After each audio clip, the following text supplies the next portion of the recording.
What's up guys, it's Tundrum here, back with another video. Today I'm going to be showing you my list on the top 5 best Planeswalkers in Magic the Gathering. Now Planeswalkers were a card type introduced back in Lore and Block in 2008, which is quite new in terms of Magic the Gathering. They are also traditionally mythic rare and very powerful, with almost all of them seeing play somewhere, with a few exceptions like Tibalt. Okay, without further ado, let's get into the list. First up I have an honourable mention, Chandra, Torch of Defiance. Now Chandra was super OP during her time in Standard, and I do expect her to see a lot of Pioneer play, and she is also probably by far the best red Planeswalker. Her abilities read, +1, exile the top card of your library, you may cast it if you don't, deal 4 damage to each opponent, which is a solid ability. You can also +1 it to add double red, -3 to deal 4 damage to target creature, and -7 to get an emblem, which is whenever we cast a spell, we get to hit something for 5. She's super OP with 4 loyalty and only costing 4 mana. These are some really solid abilities, but she doesn't quite make my list. Coming in at number 5, we have Gideon, ally of Zendikar. Now Gideon is also a busted Planeswalker that saw heaps of play in Standard, but not much anywhere else. I do also expect him to see a lot of play in Pioneer though.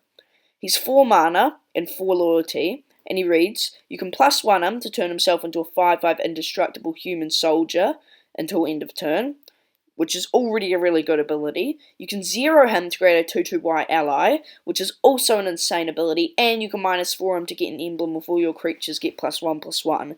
He's a super solid Planeswalker, offers so much versatility, and is great for his cost.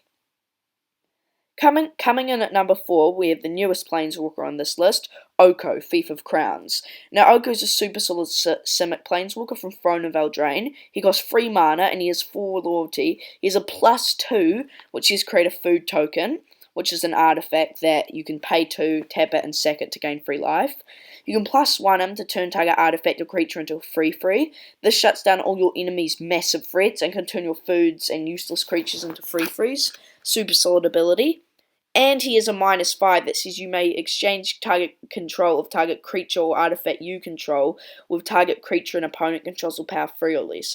He completely shuts down any massive things your opponent does. He's just super solid. He's a great Planeswalker. There's a reason why he's already been banned in Standard, Pioneer, and Brawl, I think, already. He even sees some play in Eternal format. Super solid Planeswalker.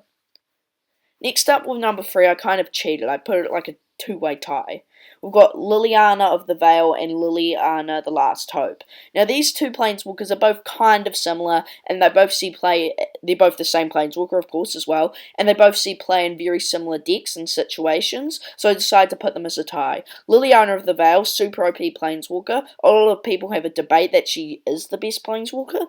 She's 3 mana 3 loyalty, and you can +1 her to make each player discard a card. Solid +1. You can -2 her to make target opponent sack a creature, also a solid ability, and you can -6 her to separate all the permanents target opponent controls into 2 piles, and they have to sack all of them in 1 pile. She's super solid. And then Liliana of the Last Hope, nearly as good. 3 mana, 3 loyalty. In fact, I'd say just as good. Liliana Planeswalker, you can +1 her to give target creature -2/-1 until your next turn.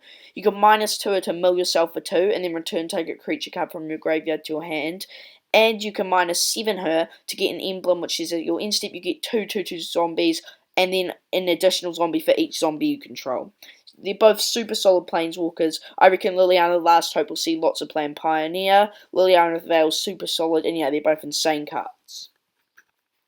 Coming in at number 2, I have Teferi, Hero of Dominaria. Now, I might be overrating Teferi a little bit just because of all the bad play experience I've had against him, but I really think he is one of the best Planeswalkers of all time, which has really pushed it with him.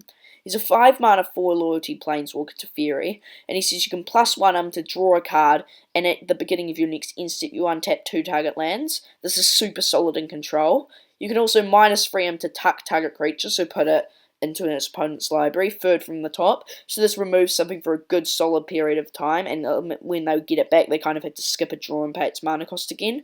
Super solid -3, and you can -8, I think, to see as you get an emblem with whenever you draw a card, exile target permanent and opponent controls. He's super solid, he's insane in control, also insane anywhere else. He's one of the best Planeswalkers, and that's why he's in number 2. Coming in at number 1, you've probably already guessed what number 1 is, as he hasn't been on the list so far, is Jace the Mind Sculptor. Insane Planeswalker, 4 loyalty, 3 mana, Planeswalker Jace. Here's a +2 that says look at the top card of target player's library. You may put it on the bottom of their library. So you can look at your opponent's deck. If you see something you don't want, you can trash it away, or you can essentially use this to scry. Super solid ability, plus it's a +2, which is a big upside. 0 to get a Brainstorm effect. This is probably his most busted ability, which is draw 3 cards and then you may put 2 cards. Well, you have to. You put 2 cards from your hand on top of your library. So this is essentially letting you look at the top 3 and put 1 into your hand. No, in fact, it's better than that. It's just super OP ability. -1 to return target creature to its owner's hand. Also really good. And -12 to make exile all cards from target player's library, which is almost certainly going to be your opponent, unless you're a self-mill deck. And then that player shuffles his or her hand into his or her library. He's just got so many OP options. All his abilities are super solid. He's a cheat cost. You see him play almost anywhere. He had to be banned in Standard. He was banned in Modern for ages. He's just an absolutely busted card. And yeah, guys, that completes my list. Hope you enjoyed the video. If you want to see more from me, make sure to leave us a like and subscribe. And yeah, peace out.